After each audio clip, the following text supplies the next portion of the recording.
वो दोस्ती जिसकी कस्में बचपन के पेड़ों पर खुदी थी। वो माँ जिसने 2 बेटों के लिए एक ही दिल रखा। और वो धोखा जिसने पल में सब कुछ राख कर दिया।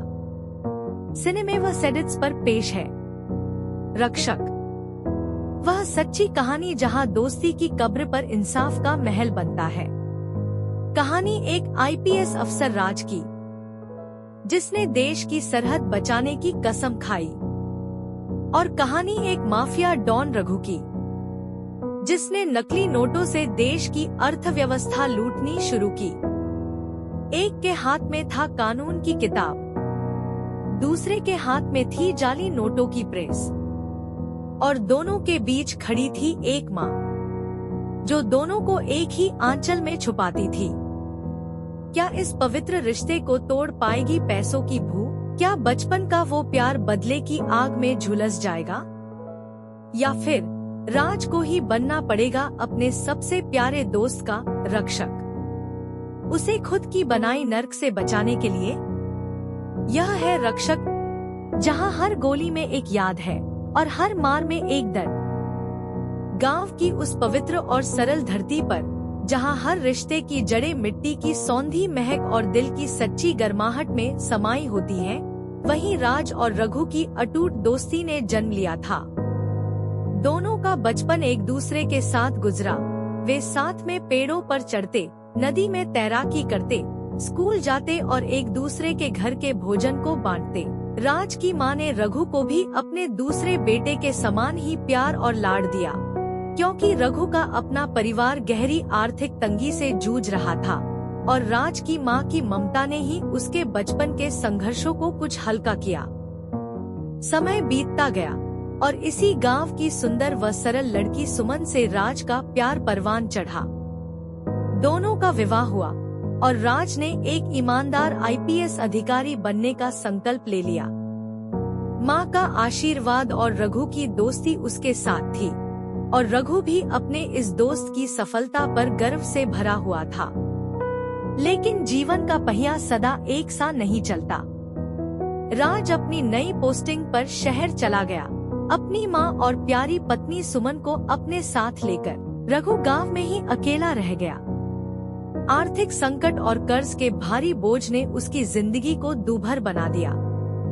एक दिन जब सभी रास्ते बंद हो गए और हार मान लेने का समय आया, तो रघु ने आत्महत्या करने का निर्णय लिया।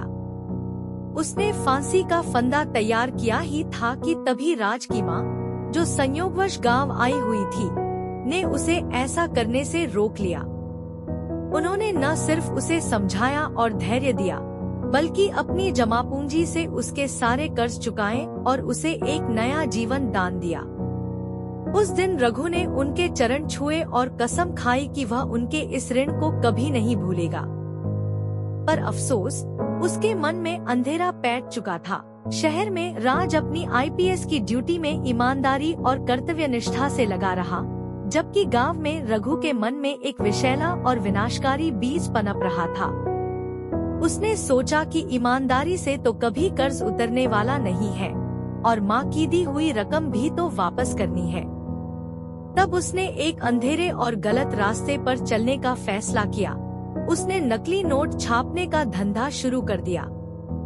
शुरुआत छोटे स्तर पर थी, पर धीरे धीरे यह धंधा इतना विशाल और संगठित हो गया कि रघु पूरे इलाके का सबसे खतरनाक और भयानक माफिया डॉन बन बैठा।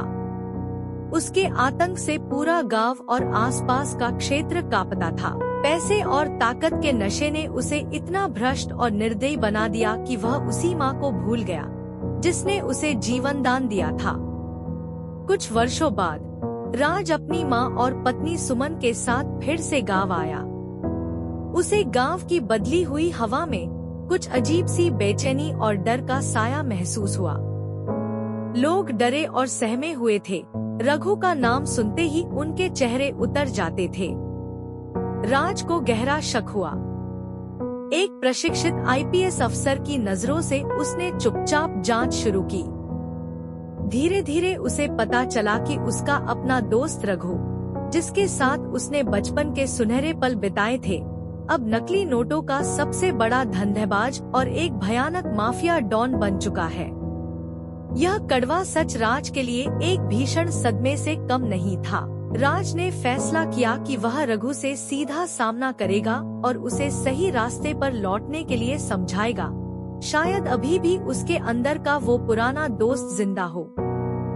वह बिना किसी सुरक्षा के एक दोस्त के रूप में रघु से मिलने उसके अड्डे पर पहुंचा। पर रघु अब वो भोला भाला और मासूम दोस्त नहीं रहा था। उसने राज को साफ शब्दों में धमकी दी कि वह इस मामले में न पड़े और चुपचाप वापस लौट जाए। जब राज ने इनकार कर दिया और उसे आत्मसमर्पण करने को कहा, तो रघु ने अपने पास खड़े गुंडों को एक इशारा किया। राज पर जानलेवा हमला हुआ। लाठियों, चाकुओं और गोलियों की बौछार में राज बुरी तरह घायल हो गया और खून से लथपथ होकर जमीन पर गिर पड़ा। लेकिन तभी राज की माँ और सुमन, जो उसकी तलाश में वहां आ पहुंची थी, ने यह भयानक दृश्य देख लिया। रघु ने देखा कि उसकी करतूत दो और आंखों ने देख ली है। उस क्षण पैसे और ताकत का नशा इतना ऊपर चढ़ गया कि उसने अपनी ही माँ कही जाने वाली औरत और अपनी दोस्त की पत्नी को भी जिंदा न छोड़ने का फैसला किया।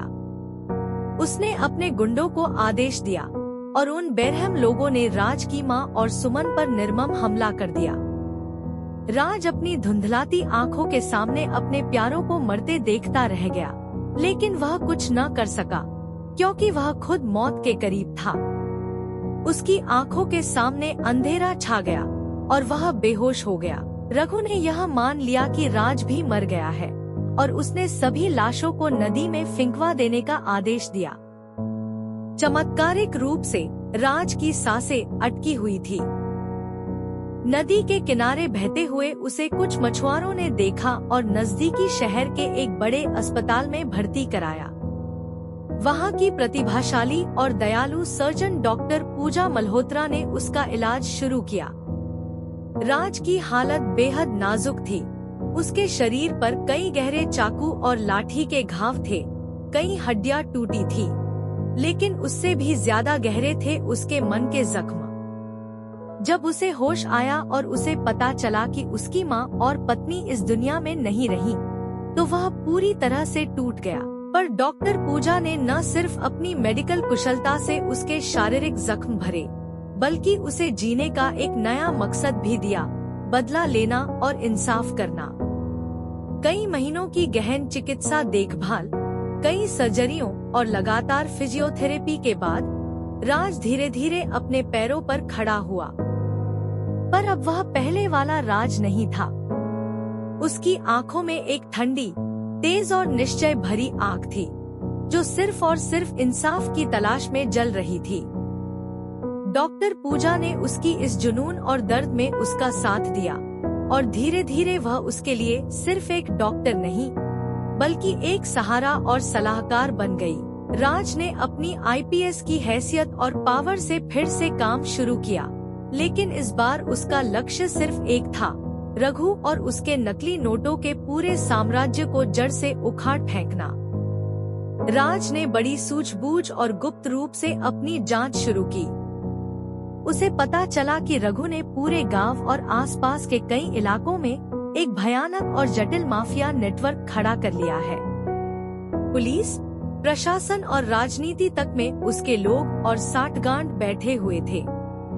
राज को एहसास हुआ कि सीधे और सामने से हमला करने से काम नहीं चलेगा, क्योंकि उसे हर जगह धोखा मिल सकता है। उसने एक बारीक और जोखिम भरी योजना बनाई।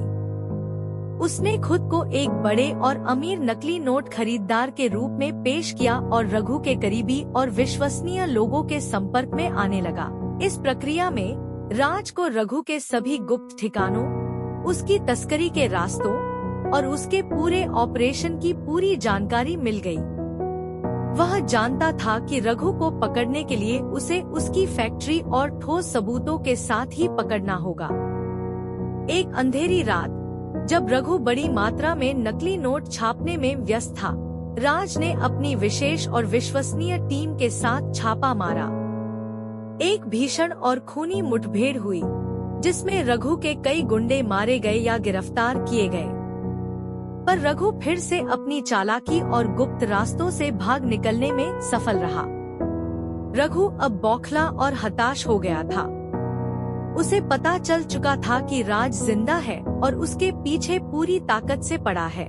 उसने राज को चुनौती देते हुए एक वीडियो बनवाया, जिसमें उसने साफ कहा कि अगर राज ने उसका पीछा नहीं छोड़ा तो वह पूरे गांव को नष्ट कर देगा और सैकड़ों निर्दोष लोगों की जान ले लेगा। पर राज के लिए अब डर नाम की कोई चीज नहीं बची थी। उसने रघु को जवाब दिया कि वह उसे जिंदा या मुर्दा लेकिन पकड़कर ही रहेगा और अब वह उसके आतंक के आगे नहीं झुकेगा। आखिरी और निर्णायक मुठभेड़ एक सुनसान और पुरानी ईंटों के खदान के पास हुई, जहां रघु ने अपना नया और गुप्त अड्डा बनाया था। राज अकेला ही वहां पहुंच गया, क्योंकि वह जानता था कि यह उसकी और रघु की निजी लड़ाई है और वह किसी और को इसमें नहीं घसीटना चाहता। दोनों के बीच एक भीषण, रौद्र और जानलेवा हाथापाई हुई। इस लड़ाई में न कोई दोस्त था, न कोई भाई, सिर्फ एक अपराधी था और एक रक्षक। राज ने रघु को उसी जगह ले जाया जहां उसकी मां और पत्नी की हत्या हुई थी। वहां खड़े होकर राज ने रघु से एक आखिरी और दिल को झकझोर देने वाला सवाल पूछा, उस दिन जब मेरी मां ने तुझे फांसी के फंदे से बचाया था और तूने उनके पैर छुए थे, क्या आज भी तुझे उनकी एक भी याद आती है? क्या तूने सोचा कि तू जिस औरत की जान ले रहा है वही औरत तुझे जीवन देने वाली थी?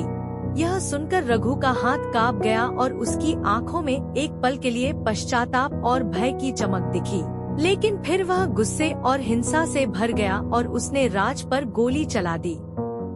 राज बच गया और अंतिम प्रयास में उसने रघु को जकड़ लिया और गिरफ्तार कर लिया। रघु को अदालत में पेश किया गया, जहां उसके खिलाफ नकली नोट छापने, हत्या और माफिया गतिविधियों के सैकड़ों मामले साबित हुए। उसे आजीवन कारावास की सजा सुनाई गई। पर राज के लिए यह जीत कड़वी और अधूरी थी। उसने अपना बदला तो ले लिया था और इंसाफ की जीत हुई थी, पर उसकी मां और पत्नी अब वापस नहीं आ सकती थी। डॉक्टर पूजा ने उसे समझाया कि अब उसे आगे बढ़ना होगा और उनकी यादों को अपने कर्तव्य और काम में बदलना होगा, ताकि उनकी बलिदान सार्थक हो सके। राज ने अपनी ड्यूटी पर वापसी की, पर अब वह और भी ज्यादा समर्पित, निर्मम और न्याय के प्रति कटिबद्ध था। गरीबों, पीड़ितों और असहायों के प्रति समर्पित और अपराधियों, भ्रष्ट लोगों के प्रति निर्मम। उसने रघु जैसे कई और गुनाहगारों और माफियाओं को सलाखों के पीछे पहुंचाया। वह एक सच्चा रक्षक बन गया, जो न सिर्फ देश की सीमाओं और कानून की, बल्कि अपने दर्द, अपने प्रियजनों की यादों और हर उस इंसान की रक्षा करता था जो अन्याय का शिकार होता था। और इस तरह एक टूटे हुए इंसान ने अपने टूटे हुए सपनों और दर्द से ही एक नई मजबूती, एक नया संकल्प और एक नया जीवन ढूंढ लिया। दोस्तों, रक्षक की यह कहानी हमें एक गहरा जीवन सबक देकर जाती है। जब इंसान मुसीबत में होता है तो उसके सामने दो रास्ते होते हैं, या तो संघर्ष करके ईमानदारी से उबरो या फिर आसान गलत रास्ता चुन लो। रघु ने दूसरा रास्ता चुना। उसने अपने कर्ज और गरीबी से घबराकर नकली नोटों का धंधा शुरू किया और एक भयानक माफिया डॉन बन गया। लेकिन इस प्रक्रिया में उसने सबसे बड़ा नुकसान खुद को किया। उसने अपनी इंसानियत और उस माँ का प्यार खो दिया जिसने उसे जीवन दान दिया था। राज ने साबित किया कि एक सच्चा रक्षक वह नहीं होता जो सिर्फ वर्दी पहनता है, बल्कि वह होता है जो गलत के आगे झुकने से इनकार कर देता है, चाहे सामने उसका अपना खून ही क्यों न खड़ा हो। डॉक्टर पूजा मल्होत्रा ने उसके शरीर के जख्म तो भरे, लेकिन उसके दिल के जख्म भरे उसकी हिम्मत और अपने प्रियजनों की यादों ने। अगर यह दर्द, बदला और इंसाफ की कहानी ने आपको प्रभावित किया है तो सिनेमेवा सेडिट्स चैनल को सब्सक्राइब करें, वीडियो को लाइक करें और बेल आइकन को जरूर दबाएं। यहाँ ऐसी ही हर क्लासिक और नई फिल्मों की पूरी कहानी बिना कटौती के सुनाई जाती है। याद रखिए, दोस्ती का रिश्ता तब तक अटूट होता है जब तक उसकी बुनियाद ईमानदारी पर टिकी होती है। जब वही बुनियाद नकली नोटों के काले कागज पर टिके, तो पूरी इमारत धराशायी होने में देर नहीं लगती। शुक्रिया।